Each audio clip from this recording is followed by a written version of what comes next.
Greetings and salutations, everyone. This is Brother Wolf, and I'm joined today by YNB Collins. And today we are the Benchmark Podcast, as we are almost every other day. And No, there's some days we're just regular people. yeah, but you know, when we're together, we're the Benchmark Podcast. What do you mean together? As a team. If we had a tag team name, it would be the Benchmark Podcast. Not like the Destroyers or the Marauders or the Benchmark. That's what you're going with? Yeah, fair enough. We go ahead and try to take a little bit of life experiences and a little bit of critical thinking, put them together and get a good outcome. And today my brother is here to convince me about one specific thing. My brother has gotten me hooked on the Sid Meier's Civilization games, and Sid Meier's Civilization VII is coming out. So my concern is, what is so good about this game, what is so groundbreaking, that upon release, I need to go ahead and spend 60, 70 bucks, maybe more because there'll be DLC as well, on a game that should have crossplay, but is designed for PC. So will I be able to get the full experience out the game, especially considering other AAA titles such as, what is this, the 19th Call of Duty? Yeah. And I mean, look, to be fair, that trailer looks amazing, you know what I mean? But as someone who's broke, as someone who doesn't have a lot of time, and the Civ games are a time sink. When you play this, you cannot play for like a turn. You're literally playing for like an hour and a half. What do they say at the end? Just one more turn is the phrase. Like Pringles and cheese and Ruffles. And as such, can I justify dropping that much money on it immediately? Can I justify buying it on quote unquote the wrong system? Can I justify the time sink for it? And because this is all new gameplay, I'm going to have to go ahead and get used to it. Is this something I actually want to play because it's such a severe departure? Understood. So those are the questions I think you need to answer for not only myself, but for our audience in general, our listening audience, to determine what it is. So give us a quick rundown, of the Civilization history.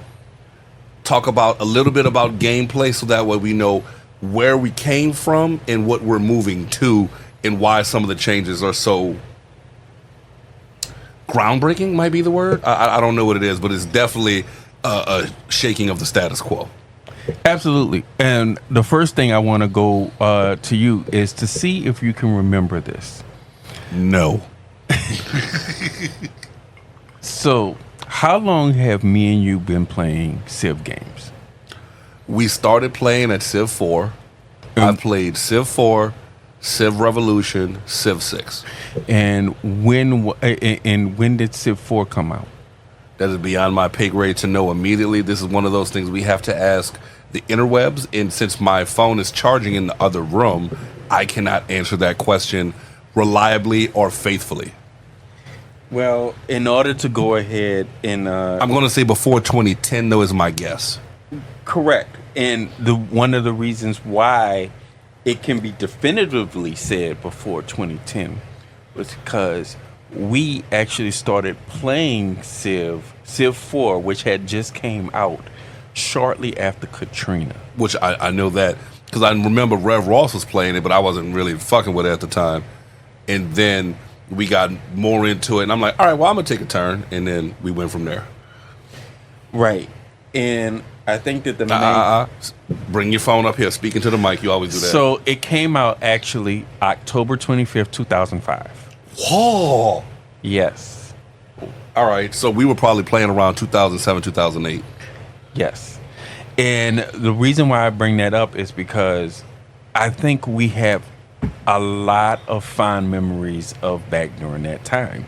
And I think part of that was that was a game in which everybody in the particular group that we had at the time, we could get into. Not everybody. You would say that, but for a short time they were all in it. Even he did play it for a short period of time. Yeah, because he was the option was. So here's the one thing: I'm not a GameCube guy. Right. I'm not anti Nintendo. I'm just anti some of their controllers and some of their IPs. And it's not just that, but also keep in mind, Nintendo has always been off the beaten track when it comes to game systems, and even though they have arguably some of the best systems of all time. Right, but they've always been unconventional when it comes to it. You know, a perfect example, their current blockbuster, the Switch, it came out before all of the other game systems, and is still out. You know, at this point in time, it has had a rather long product cycle compared to any other game system. I can't even think of another game system that has had as long of a product cycle as the Switch. Game Boy. I'd argue the Game Boy is the best system of all time, only because you could bring it with you, and it was the first original Game Boy. Yeah, no, we're talking about black and white shell. You could drop that Tetris, you know. Yeah. Do. No, you're like, I've seen that drop from a second story building and it still played. Like that was a horse. That was a tank. So the main thing that I'm trying to state by this is that was Civilization 4. There's been Civilization 5, Civilization 6, and all of the other iterations of the Civilization Revolution games, the Civ colonization games. What's the space one you showed me? Next Civ. Okay. Yeah. I still want to sit down one weekend and just beers and play that with you. You know, so right. And so the point is these games, for your entertainment dollar, these games can almost last you. If you are the type of person that is into the type of game in which they are, which is a real-time strategy game, what that means is this is a time in which you are playing against a computer in real time. Sometimes you can add humans to the game in order to make it a little bit more, more challenging. But keep in mind, at the highest levels of Civ, you're playing against some of the most intelligent AI that exist. At the highest levels of Civ, so we're talking deity hardness.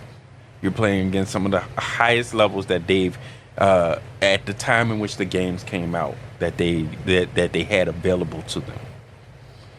And so these games do have a longevity and a replayability about it, and that is before you add in the other aspect of the game, which is the DLCs that come out to them. And keep in mind another thing, DLCs came out to Civilization 6, which has been out now for, I believe it was 7 years. Look it up. You got the yeah. Hold on. Let me double check that. Well, while you're looking up that, the thing I was going to say is, I don't think it's fair to say DLC. The way you set up your argument was as if DLC was native to Civ and Civ alone. And I think that's a very... Oh, no.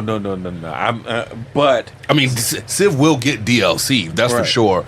But the way you said is only if Civ will get DLC. And to make sure for those of us who are unfamiliar with the part... 2016 was when Civ 6 came out. Jeez. DLC means downloadable content. So what that means is you got your... If you're old school, you got the game disc, you play it, so forth, so on. You play the game, you're enjoying it. Well, DLC is another map.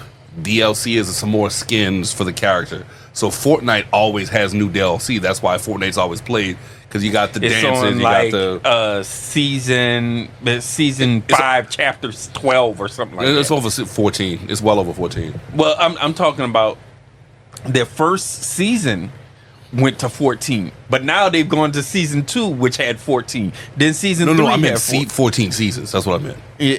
Okay, yeah. But the point being is DLC stands for downloadable content. Most games do it nowadays. Very few games don't do it, and even the games that are not AAA blockbusters. And for those, I said that term earlier. AAA blockbusters means the games that everybody knows about what they are, who they are. They have they are TV trailers for video games. You know what I mean? Like, this is the kind of stuff that's how big it is. Call of Duty would count. Madden would count. I would argue Civ would count as one of those games. I would completely say fuck no. That's because As a AAA blockbuster, no. Remember, AAA blockbuster, this means that on release day, you're going to have big and small kids. And by big and small kids, I mean 40-year-olds and 4-year-olds going to pick up this one game. yeah, it would tend to go further to the 40-year-old. But are you going to have 4-year-olds get like an adult? Well, you shouldn't have 4-year-olds get like an adult game like Call of Duty. Dude. I'm sorry. I saw children at Decadence. What? I don't think there's two different backdrops. There is the inappropriate and the love. The love I don't have a problem with, but there is a point of some public nudity where I'm like, should this be exposed to a kid? I don't think so. Right. Should you be exposed to different and alternative lifestyles? Yes, by all means. So you can at least understand, if nothing else. But the point I'm making is, say what you want, but when you were, how old were you when you played Duke Nukem? Above 18 or under 18? Under 18. When you played Doom, above 18 or under 18? Under 18. Do you get the point I'm making? Right. Now, by 4-year-olds, I was just doing it as an example. I don't think 4-year-olds have the capability to even go ahead and do that much with it. But a 10-year-old, yeah, they'd probably do it. And as also the other thing is this, just like I know, there's probably some 10-year-olds cursing in Minecraft. Probably curse better than us. Well, I actually do know there are 10-year-olds that curse in Fortnite better than. You get the point I'm making. But back to the lecture at hand. So, yes, Civ will have DLC. We understand that. We agree with that. We know that. And yes, because of the myriad options of how to play and the settings you can do and so forth and so on, replayability has always been a large factor in the Civ games. That's something that I have appreciated. But considering that Civ is going to go ahead and get a Game of the Year edition, that's something I'm confident in. I will give them their credit for that. Should I wait to go ahead and get it so that way I can see the strategies, learn how to play the game, not waste time, or is that the really fun part of the game that I need to go ahead and shut up and enjoy? I think that is part of the fun of it. And I think the other thing is do you really think Potato McWhiskey will take any amount of time longer than a month to come out with the most definitive strategy at trying to beat Civ 7? So first off, shout out to Potato McWhiskey. Potato McWhiskey. That is a YouTuber, Civ player, streamer. If I'm looking for anybody to play Civ 7, you know who it is.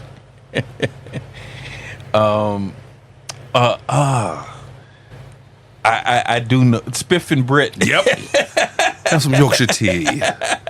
That's the one I'm waiting for. So, but I mean, it's gotten to the point now where I can appreciate some things that are on the internet. So, for example, GDQ, Games Done Quick, which is something I actually want to participate in one year.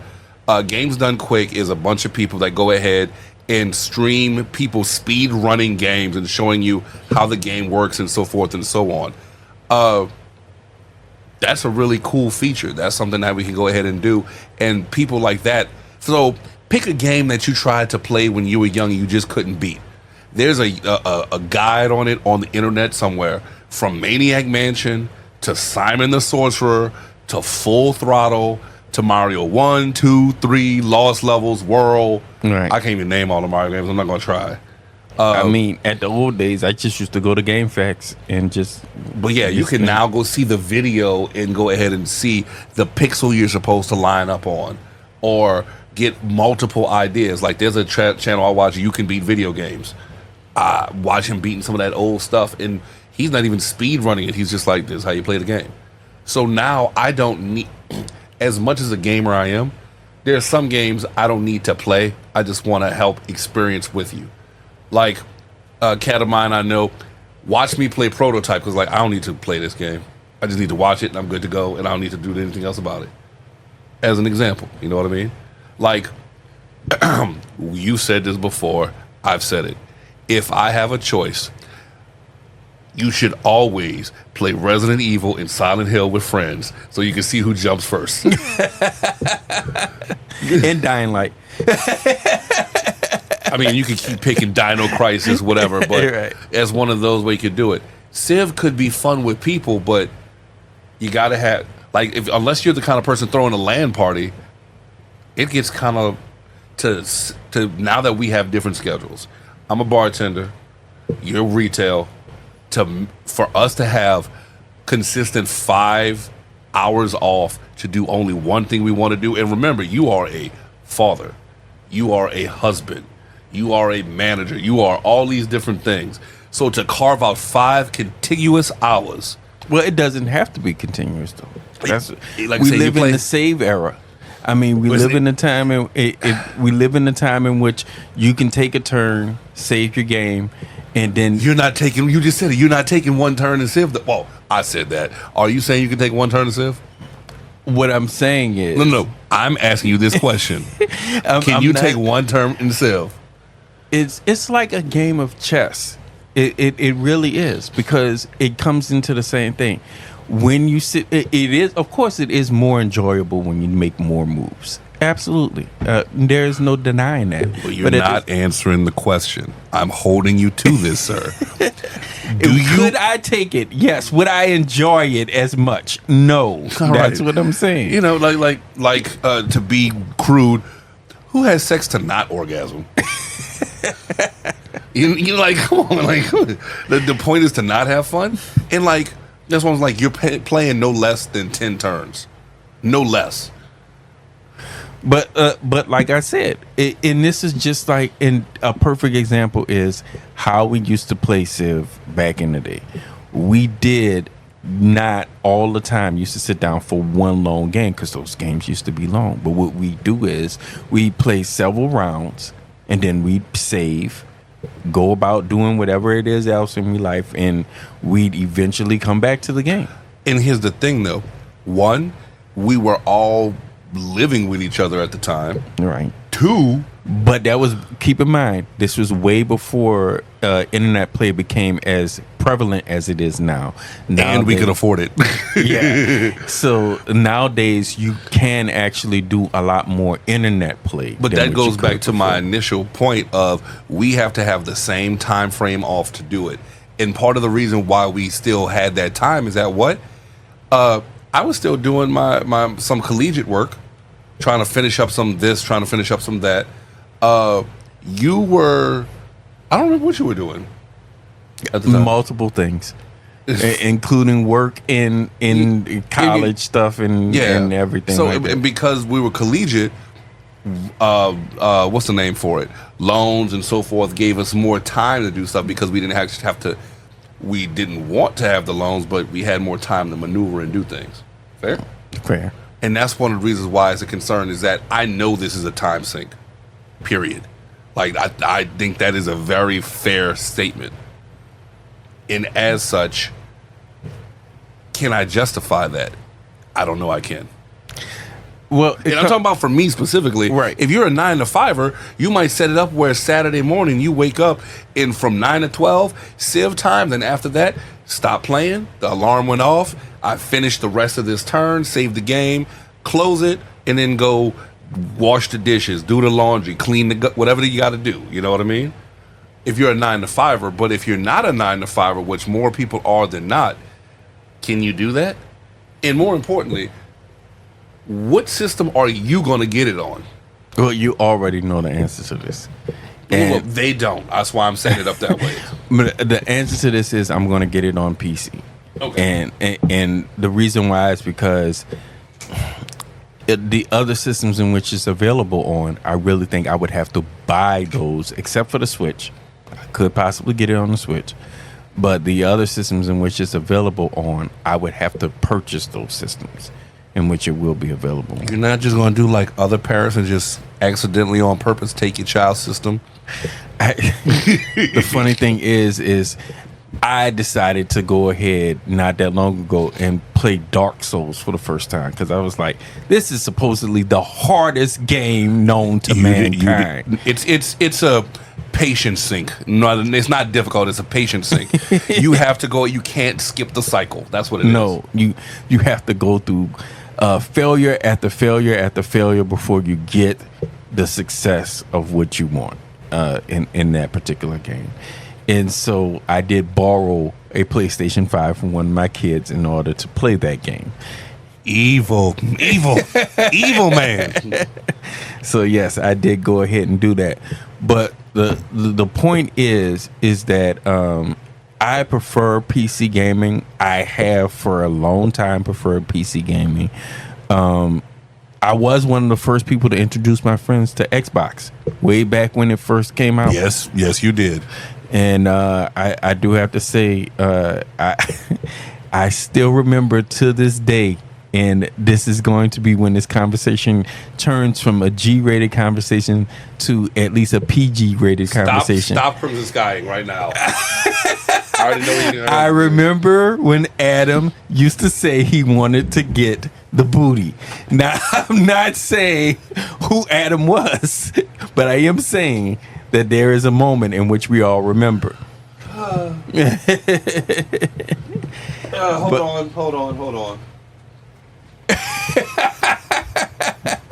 I have it right here. The three arguably. No, not this one. Not this one. Hold on.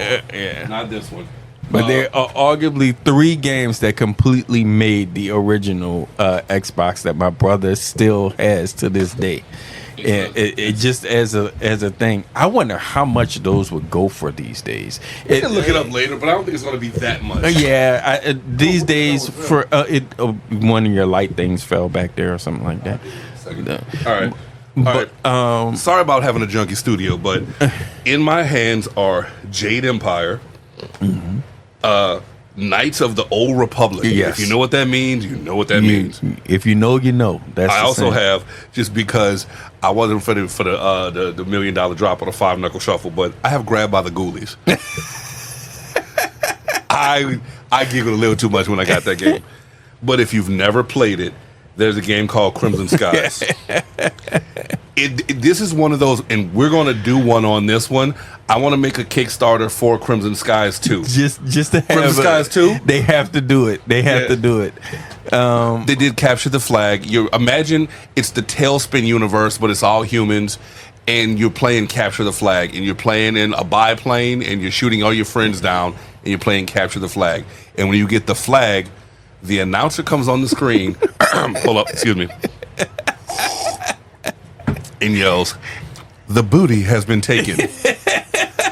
Now you telling me a bunch of college kids are gonna have the wherewithal to not be childish? Nah. So we were childish. So I was one of the first people to get a PlayStation when it first came out. I was one of the first people to get a Nintendo GameCube when it first came out. The point is that I don't play PC games because I don't know the console universe. I know it oh too well. But there are certain things that consoles do that as an older man, I do not appreciate anymore. And it is the planned obsolescence of the consoles. And even though PCs do have a certain amount of obsolescence to them, obsolescence or lifespan, because that's two different terms. So let's be fair while we say it. They're very related. Agreed, and there is overlap. I will give you that unequivocally. But for those who don't know, lifespan means that this thing will last this amount of time before I can't alter it, fix it, replace it, keep it working in its condition. Planned obsolescence means that we know we're going to have this thing fail in a certain amount of time in such a certain way you have to buy another one.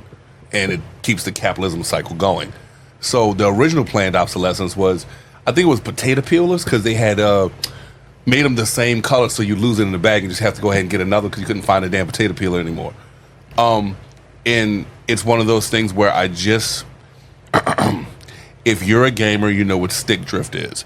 And stick drift means that your little joystick, without you pushing the controller, your character's on screen moving a certain way for no reason, because the potentiometers inside of the controller are dirty, dusty, bent out of shape, whatever the case may be, to where your character moves. And stick drift is a huge problem, because now if you don't have a controller, you can't play your game. So you have to have a controller. And if the controller always breaks, don't matter if we didn't lose. We usually lose money on the console, but gain money on the peripherals in the games. And because stick drift is such a problem, and this is shout out to Steve over at Tronics Fix. I love the fact that we can go ahead and keep some stuff out the landfill. I am pro right to repair, just as a side note. Mm-hmm. And me also. I don't know where Civ helps fall in that category, because is Civ 3 abandonware at this point? No. Civ 2 is. Okay. Not Civ 3. Civ 3 is still available on Steam. Okay. You can still purchase it. I think last I saw it was like $9.99 or something like that. So for those who don't know, abandonware are games or software that's so old nobody owns the rights to it, and it becomes free to utilize. But the problem is, because it's so old, you typically don't have the ability to run it. Right. So there's quote unquote not a profit loss, so no one really cares. But let's get back to the lecture at hand. So it's a time sink. It's a very specific type of person that plays it. It's not a AAA title, but it does have a dedicated fan base. I would say more than a cult following, definitely. How has the new one changed such that it's not unfamiliar to me and I still want to play? Because I know a friend of mine who's out celebrating his birthday right now, and he can't stand Civ 6 because he don't like districts. He literally will not play.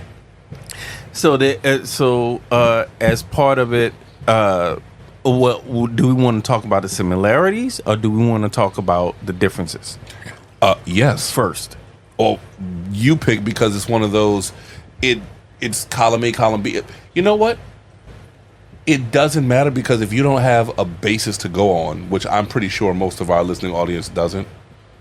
Yeah. So in Civilization, some of the things that are kept over from Civ 6 include the hexagonal display that is still the hex grid. Yeah, the hex grid is still there. Also, another thing is the design of the cities, whereas before it used to be one square cities, now it's multiple square cities. It's large cityscapes, I should say. Okay. One of the things that they mention that they have to keep a balance of, and this tends to be a thing with it, is now that these cities are taking up larger areas of the land, you want to make sure that you don't run into the issue of having these massive, like if you used to be a Magic the Gathering player, there was something called there was a planet that was just filled with cities, an urbanscape. And so you have to keep that away from it. But that is still an aspect of it, although they've done things to minimize that down a little bit. There's also the things with the city, with the civilization leaders. You still have the civilization leaders. You still have a tech tree. You still have the civics tree that you would follow off of it. And you also still have the social tree. It's the civic tree, I should say. Yeah, you still have that. So let's back up for a second. So we're trying to nowadays, though, the thing is that civics tree used to be tied to just your cultural growth. Now it's tied to your happiness. That was something in which they said they combined happiness with culture now. I can see why they did that. So let's back up for a second. Civilization is not a historical simulator. Let's make sure that's abundantly clear. Yes. What it is a chance to go ahead and relive human history and see how different changes would have affected certain things.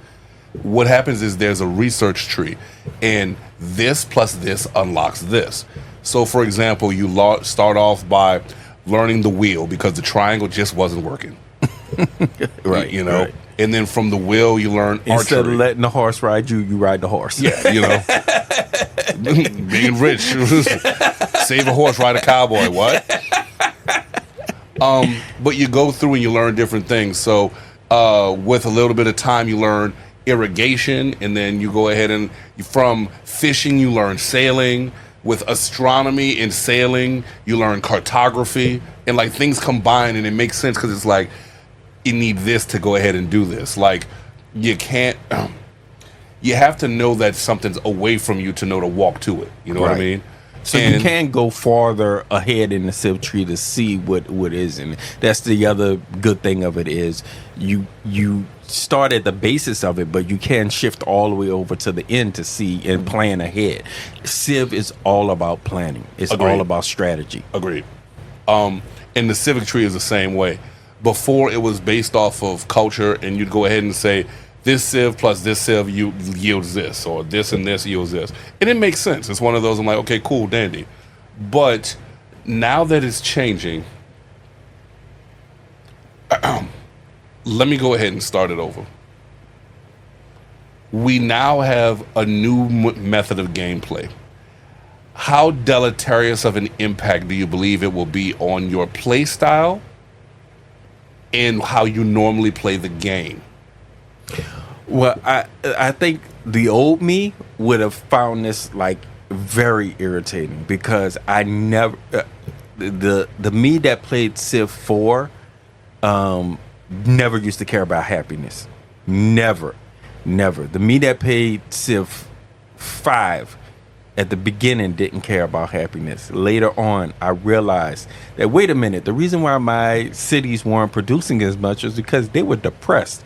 So that's another key aspect about the Civ games is the understanding of human development, the understanding of society. And that is what I think a lot of people that start playing Civ start finding out, is that you get that aspect of the connections between different parts and aspects of society and what the combinations of those connections can achieve. Okay, that's fair. One problem I have with the Civ games is, so for those who don't know, what you do is you pick your civilization leader. That's basically your avatar. And every character is different. So, for example, pick a great leader in human history. And by leader, I mean a political leader, as in they led the country. So a president, a prime minister, an emperor, a king, whatever the case may be. So would you go down the list of some of the leaders you could pick? Cleopatra, At least name 10. Julius Caesar, George Washington, Napoleon, Catherine the First. I think it was Catherine the First. Catherine the Great.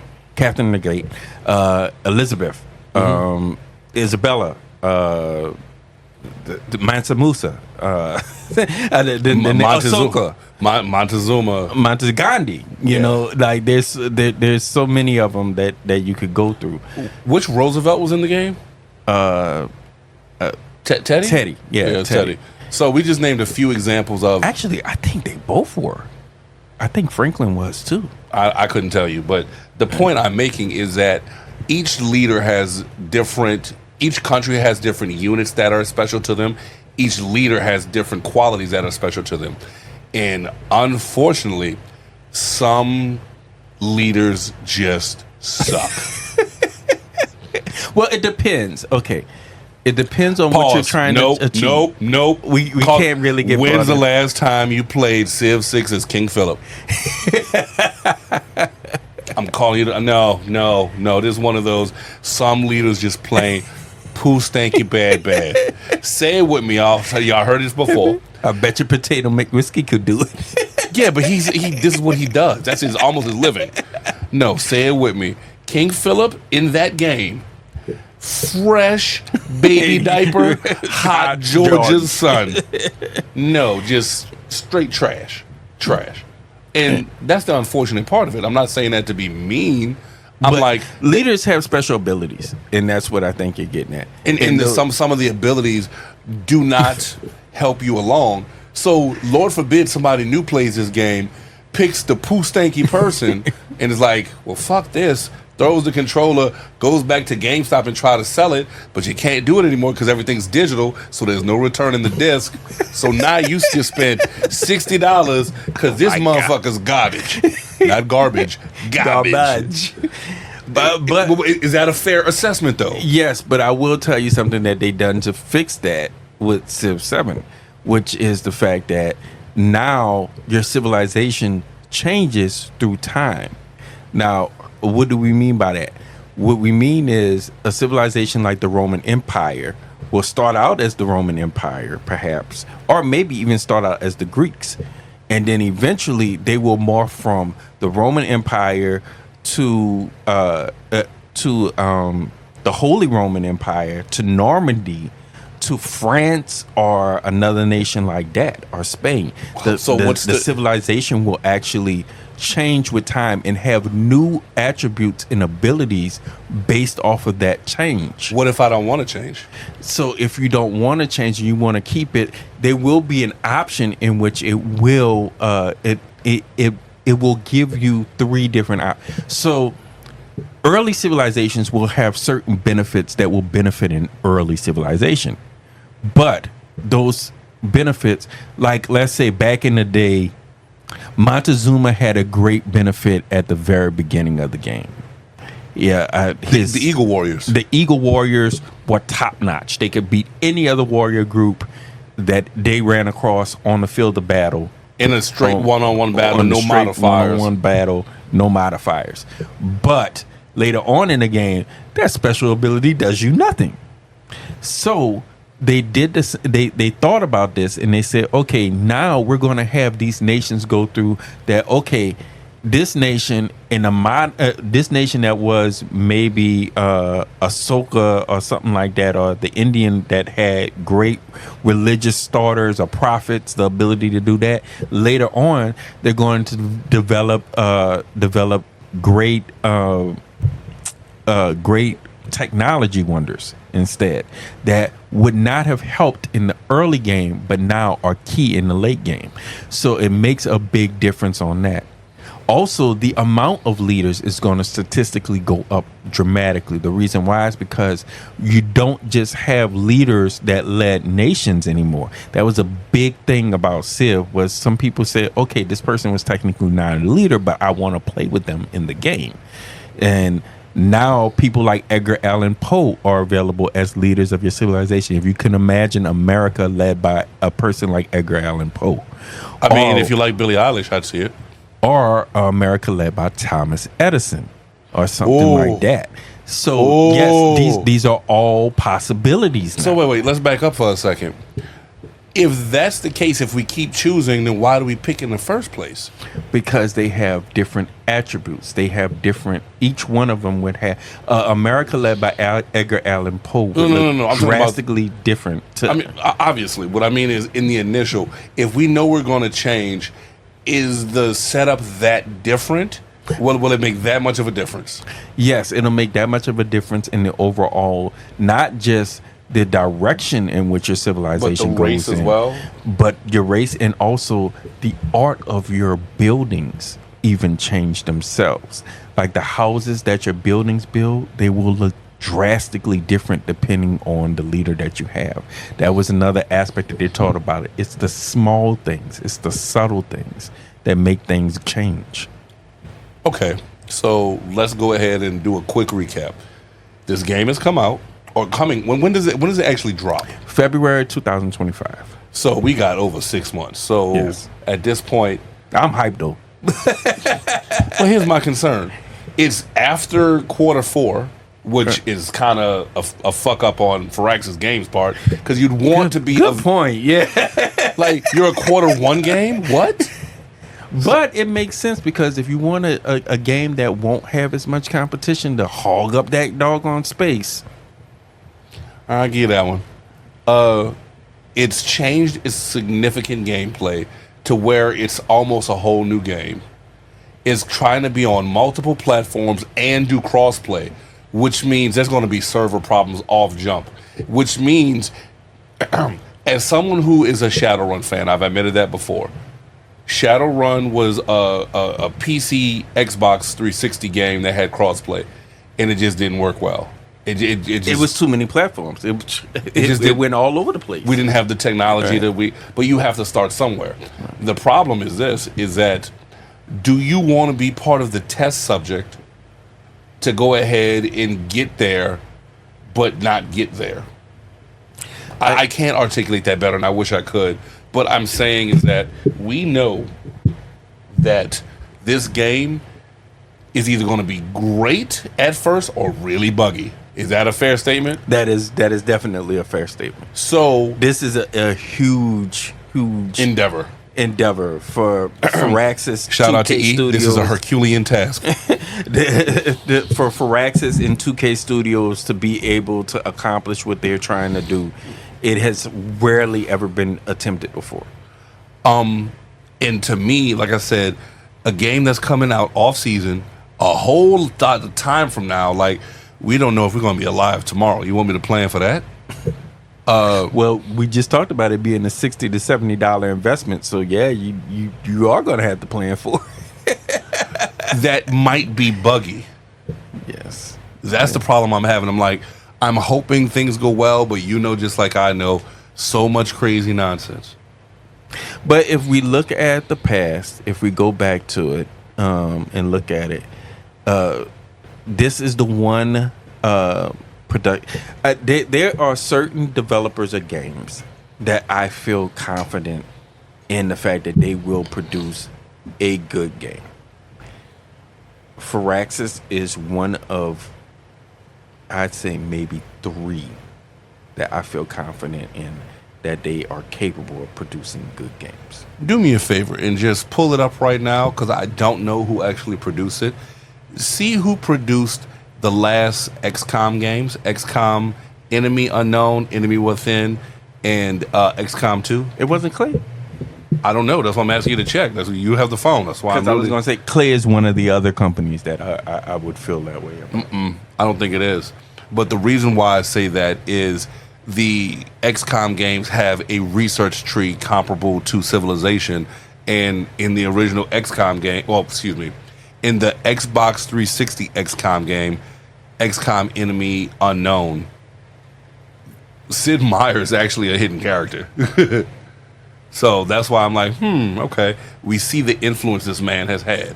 Like, for you to have 7 iterations of a game spanning all the way back from the Super Nintendo, which Civ 3 was on, and PC, of course. Yeah. So, well, you pressing the buttons yet, or what? Yeah, I am. The only group coming up is Microprose, and it can't be Microprose, right? Let me see. Unless it's not. This is the original XCOM. No. XCOM Enemy Unknown. XCOM Enemy. I think it's 2K games, but I don't know if that's correct. Wow, if it is 2K, that would be something. It's Firaxis.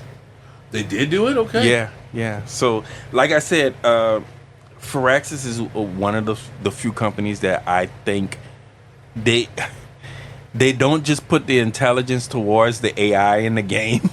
I think they have to almost be on that level. No, sometimes the AI is not in this game. No. Well, it depends on the level you play as. Okay, so what level do you play on? I play on Prince at the highest. Like, if I'm running... Boy, if you do some push-ups.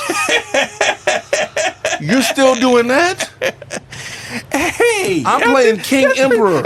Hey, that's pretty hard, Prince. How about we get your flunky some pancakes? That's what I hear when I... Oh, no. Now, I want you to play the game just so we can put it as a local game, just so we can put it on Emperor, and I'm going to bust your ass. You still playing on Pooh Stanky? Actually... Hey, I'm not playing on Settler Chieftain anymore. I went up a little bit. The jokes, he says. The jokes. Okay, Spiffin. So at this point, you've not convinced me to buy it, though. Because it's far away, it's potentially, like I said, I can't confirm nor deny that, and that's unfair to say, but potentially that would crossplay. Like, you already said you're going to get it for PC. I'm not going to get it for PC. I would get it for, theoretically, Xbox 360, but quarter 4 has to come out. Right. Which means that, theoretically, Phyrexis has some idea of... Xbox One, not 360. Thank you. Excuse me. Apologies. No problem. For the Xbox One series. But you know there are some games that can only work on the S or the X, not even the original Xbox One. Right. So we have to know exactly what's being produced, exactly how it's done, and how long this life cycle is going to be. Because here's the other thing. I think it's Mega Man 5 or 6. I can't remember which one it is. But it was one of the last games to be on the NES because we had already shifted to the SNES. And it's like, should you really make a game for a console that's dying? And here's the thing is I do believe that I think that the game will come out on at the time in which it comes out on, because remember, we don't know what some of the game companies know. So agreed. They know, that's why I'm saying, yeah, they know what'll be available at that time. But they also 6 are months willing in to. advance. They have whole teams to go ahead and do what? Verify what this. If we're only going to make, let's say the Civ games, for lack of a better term, sell 400,000 units no matter what. Well, maybe, just maybe, I could get 470,000, almost 500,000 if we sell it on this unit or on that one or this one. You know what I mean? And that differential might be enough to go ahead and say, yeah, I'll put it out now as opposed to putting it out later. And these are things that, we don't have access to or we don't consider, but I'm not feeling too confident yet. So I'm trying to figure out what is something that can make me confident about this game. Like, it comes out on every system. So no matter what system, check mark, you can buy it. But just because it comes out on every system doesn't mean it's going to be good for every system.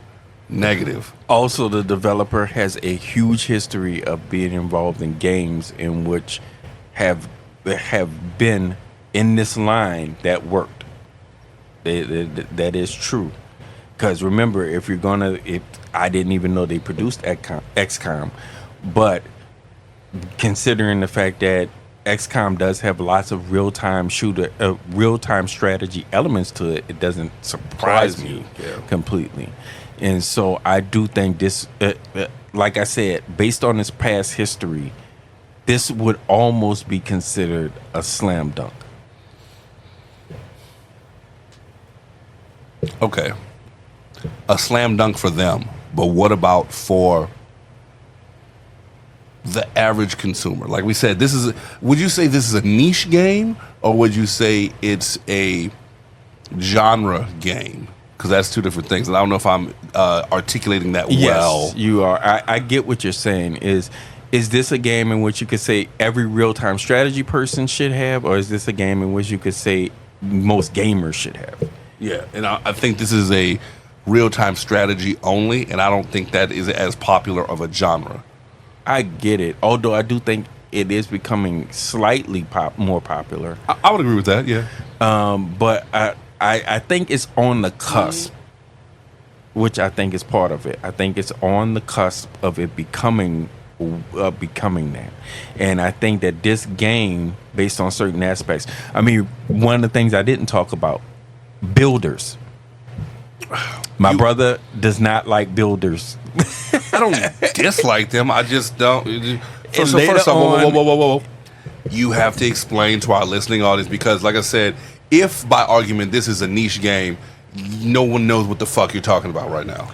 So, in most of these type of games, real-time strategy games, there will be a unit that's the whole reason for being is to build stuff for your group. Incorrect. It's to make improvements. Well, make improvements for your. Someone never read the goddamn instruction manual.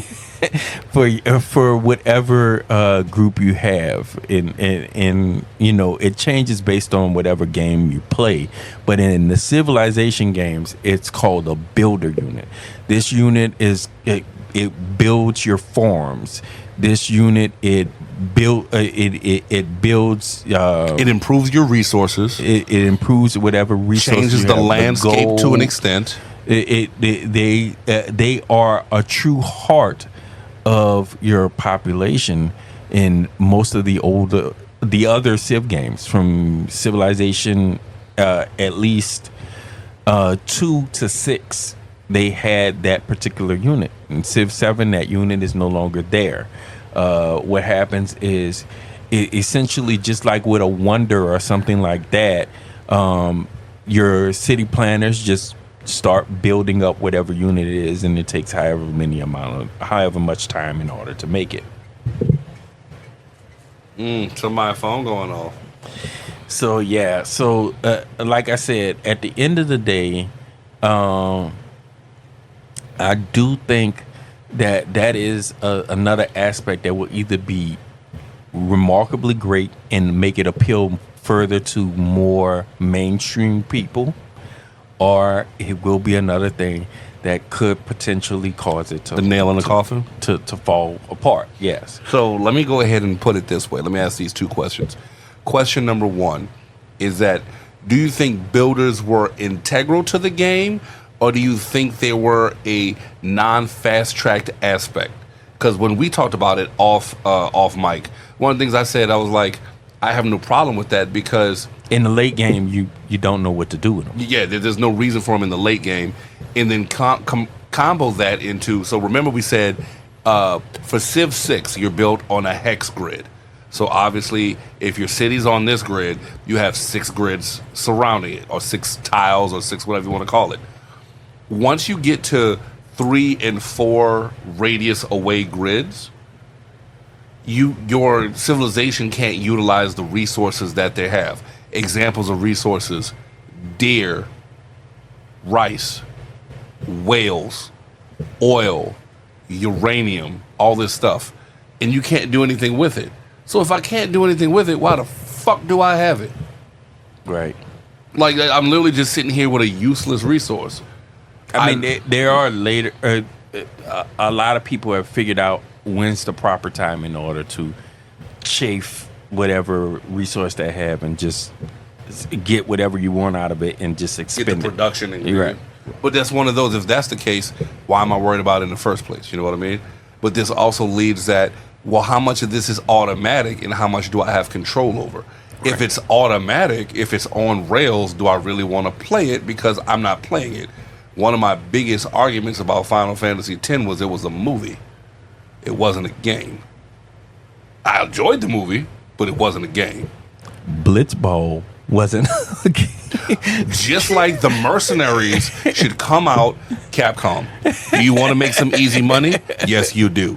Go ahead, and you did it for the 3DS, I think. Make a Mercenaries game. But the good thing about the Mercenaries game, it could be DLC all the time. Just like Killer Instinct on Xbox came out. You know what they did? It was a free game, and you wanted everything. Rent a spoon. That's what it was. So you know what you do? You go ahead and do that. Same concept. Do it the other way around. I mean, because imagine if Civ was free, you try it, and they give you arguably the best civilization. Like, well, who's this over here, and who's this, and I want to do this, and you generate an interest in history, culture, and knowledge, hopefully, and you go ahead and get people buying more and more and more. And there are some people who just because they love the series or whatever, they're buying the day one edition or the all-time Legends pack or whatever the case may be. You know what I mean? But I, unfortunately, am not convinced. I will watch you play. But for me to play, of my own volition, I'm not there yet. I mean, like I said, a lot of the stuff we're dealing with is stuff that I believe will make great stretches towards more mainstream play by streamlining some of the situations. The builder was one thing. Another thing is instead of having units that you upgrade each unit, now you have a general that is with each army, each section, each group of units, and that general gets upgraded. So you don't have to walk around promoting this unit, that unit, the other unit. No, this general is now there, and he has taught all of his units around him how to fight in a particular style or a particular way in order to But isn't that the point of this? Looks like a half 6 one way, half a dozen the other way. So one of the things that you would go ahead and do is they had different types of units, and different units did different things. There were cavalry units, melee units, ranged units, etc. And so siege units, etc. So forth. So your siege unit is good against the city, but not against other units because it's not designed to be it's attacking only, so it can't defend itself, quote unquote. Well, what happens when you have the siege unit that can defend itself? You lose that. Do you have the ability to make different trains of thought? Like, I don't. Like, it seems like the general gives you it's such a big buff that the game isn't nuanced.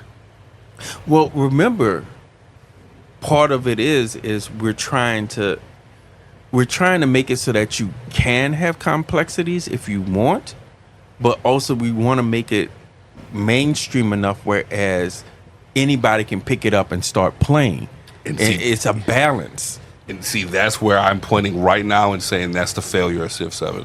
Civ 7 is not mainstream. Never has been, never should be. I'm making well, this you're argument. going to say it's never should be. But I know, but what I'm saying it because of the zeitgeist we have. Until that changes, no. So you're going to go ahead and ask people to go ahead and play a strategy game at arcade levels.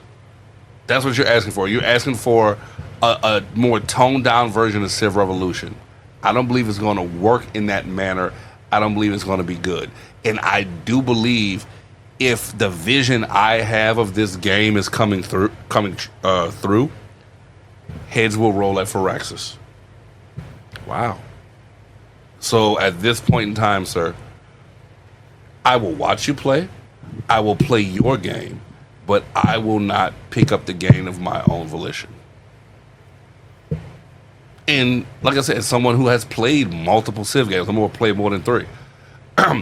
Hot take. I appreciate Civilization more than the Final Fantasy series. Well, okay. Like that is something. Yeah. I don't know how many. There are a certain group of people that probably would agree with you, but it would definitely be a minority. Yeah, no. But the thing is this, is that when you start breaking down Final Fantasy, some things are iconic about the Final Fantasy series. Absolutely. And that's like, you could, everybody, I'm waiting for Chocobo to be a Pokemon. Not gonna lie to you. But, I mean, there's the Dynamax stuff now. It would not surprise me. But as someone who's played a few, and by that a few, if I have a choice between playing a Final Fantasy game or a Civ game, I will play a Civ game before a Final Fantasy game. Wow. They're all the same at this point. Name the. Did you play Final Fantasy X too? Yes. Did you enjoy the game? As in, that was the question that you needed to ask. Is it above a 6.5 out of 10? No. Final Fantasy X, I enjoyed the story. I didn't enjoy the game. Final Fantasy is a story set to minimal interaction. I mean, I have to say, I definitely spend more time playing the Civ games than I spent playing the Final Fantasy games. But that's inherent to huge the me. game, though. But Unless you haven't beaten Ruby and Emerald Weapon. if we are talking about our entertainment dollar, we are talking about, for every dollar I have, I want the most possible entertainment out of it. Isn't that whatever game holds our attention the longest?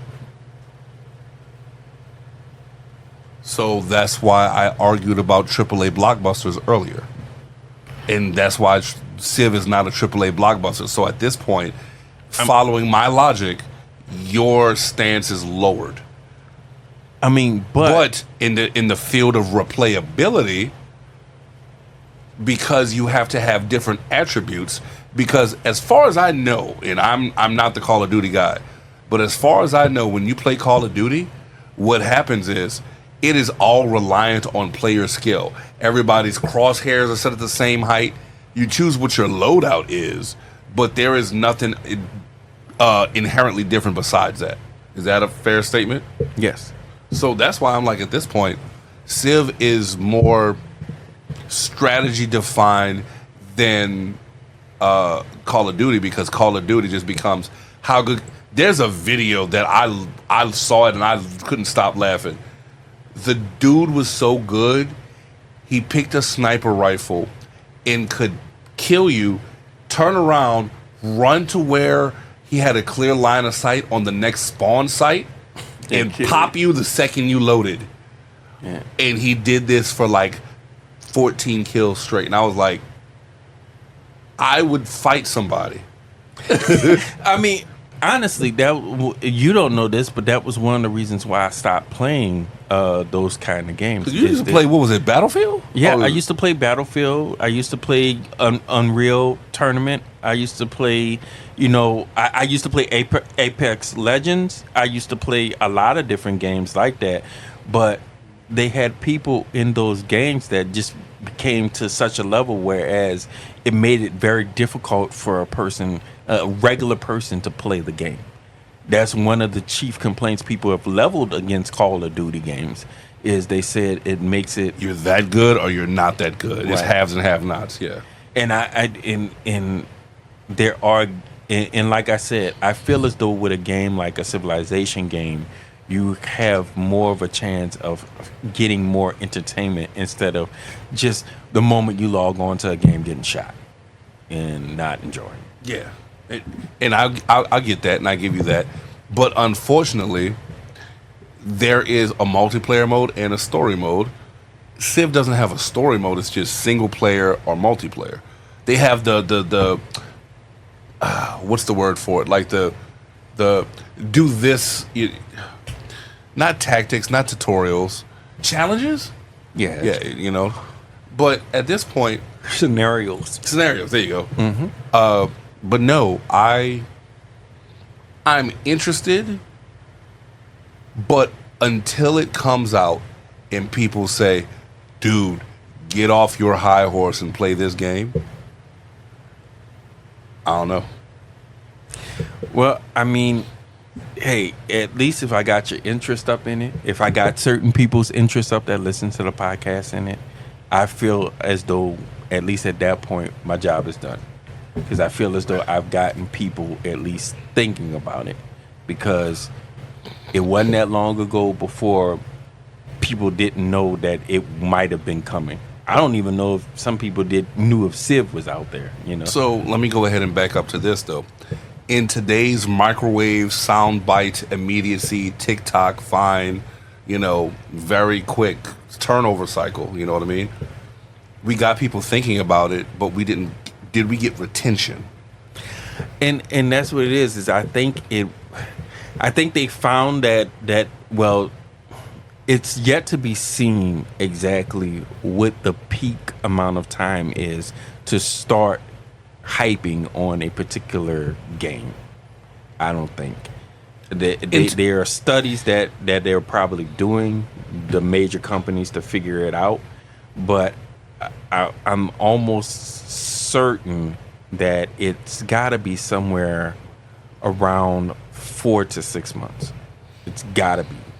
The other concern I have is this, and this isn't a jab at you, this is just a characterization of you. Name the last 10 games you've bought and played. I'm going to pick Don't Starve is up there. Yes. Is Beyond Civ up there? The star-faring Civ? Yeah. That's 2. Darkest Dungeon? Yeah. That's 3 right there. That's all very strategy games that you will not find on the open market. That's off the beaten path. I am an off the beaten path gamer, I guess. I have no problem with it. Look, you're talking to the one who was achievement hunting so bad other people tried to join the party. Right. So as it's, the point I'm making, Resident Evil was up there though too. That was. I didn't realize you did the Resident Evil. The remakes or which one? I remember I bought the whole line, the Resident Evil 0 through 6.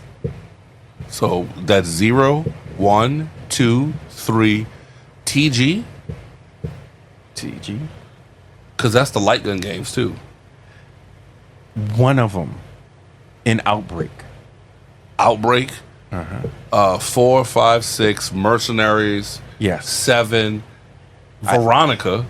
I bought Veronica. That was part of that set. It was a Steam sale. And this is one of the things where it's like, if I'm going to buy the game, I'm going to buy the game on Steam, but I'm not going to buy the game on Steam. I mean, like you said, Steam Deck is a thing. That is something people.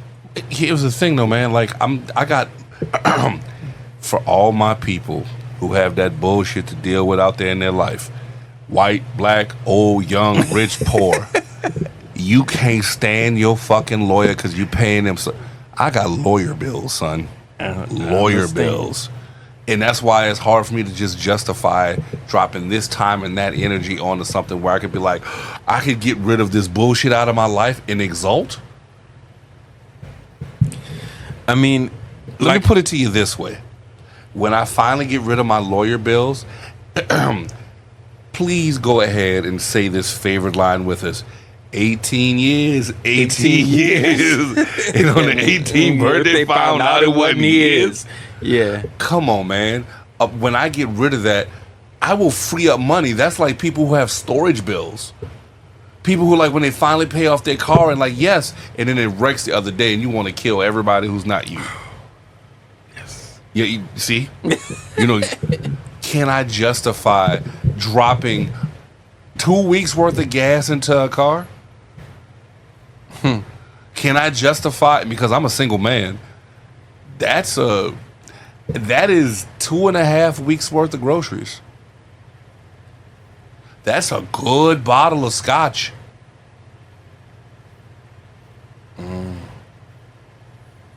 I mean, like I said, I look at it like this. You did mention the fact about the last 10 games in which I bought. Part of the reason why those last 10 have been so spread out is because the games I buy are games that have a lot of longevity to them. Typically, like I said, the Civ games, the Don't Starve games, they're games that are designed for you to play them with the mods in place and everything like that for you to play them for a pretty long time. You said a key word that I have to give you a little bit more credit for, and we forgot about this. And also, want to apologize. Intern and Brother Wolf are like, we're over an hour. Normally, we try not to do that for our podcast. But one of the things that I have to give Sid Meier's company credit for is they are mod appreciative. They are friendly to mods. That's something you don't see out there more often. For those who don't know, modification, short for it, as in you can download this patch and it'll go ahead and change something within the code of the game. It'll make this easier to see. It'll go ahead and remove this glitch. And you didn't talk about it, so I'm going to talk about it. The most famous glitch in Civilization 4 is the fact that Gandhi doesn't roll over when it comes to his happiness. So there are things you do when you meet a new leader. Well met, here's some gifts, enjoy our hospitality, etc., so forth. Well, the problem is that he always goes negative to the point where Gandhi gets so negative that nuclear retaliation is an option. No, is the option. Not an option, the option. And then if you don't know any better, you're always like, this is Gandhi. Why is Gandhi mad at me? And the memes and the jokes are out there. I'm not making fun of the man. I'm making fun of the bad programming. Right. But it's one of those where the mod, and same with XCOM, the mod community is very much active, and it makes the game more worthwhile to play because all of a sudden you get this one mod, which will only happen on the PC. But remember, there was something that they did for some of the other for some of the other Civ games, which was they made their most successful mods be available on console. What? You didn't tell me this. The DLCs of some of the of So they made the mods in the DLC? in the DLC. They put them on there. Their most successful mods they put on the DLC. They put the different scenarios on there, like the rise and fall of Civ.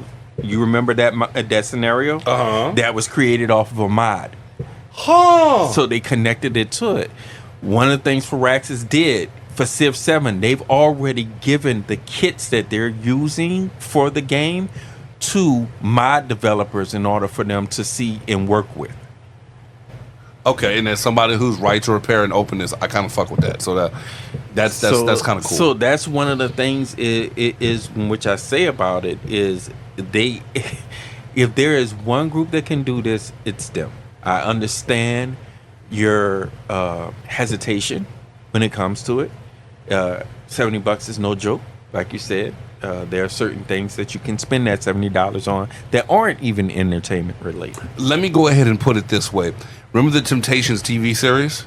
Yes. What did Barry Gordy, quote unquote, say? I got my last $10. Am I buying a good meal or am I buying this album? Right. And you want to, there you go. So then this is where I shut up now. I've given my counter commentary, but I want you to go ahead and throw it to all our listeners and close it out and say, this is why, this is what it means, and this is what you can do because you can do this otherwise. So take it away. I mean, my whole thing is that $70, which I do know is so precious to you. Are you going to spend it on something first of all, if there's a need out there that you need to get, then please, by all means, get it. But if you're going to waste it on something in which you're only going to enjoy for a short amount of time in this life, I say you should use it on something that you are going to enjoy for a lot longer. That's just the law of diminishing returns, so I can't argue that. So on that note, I think I'll close. That's it, brother. But wait, who are we? The Benchmark Podcast. Yeah! Thank you for listening to the Benchmark Podcast, a product of Benchmark Media, LLC. We would like to remind our listeners that the views and opinions expressed are strictly the views and opinions of each individual and does not reflect the stance of Benchmark Media. Any opinion stated is not to be construed as professional advice or help. Our intro and outro but thankfully music we are is wearing Acid pants. Trumpet by Kevin MacLeod, licensed under Creative Commons. Contact us at therealbenchmarkpodcast@gmail.com. Thank you, Kevin. Or our website, www.therealbenchmarkpodcast.com. Yes. Donate to us, paypal.me/benchmarkmediallc, Please. or the Cash App, $TheRealBenchmark. Thank you very much. Okay, you can buy him a drink on this one. Just this one?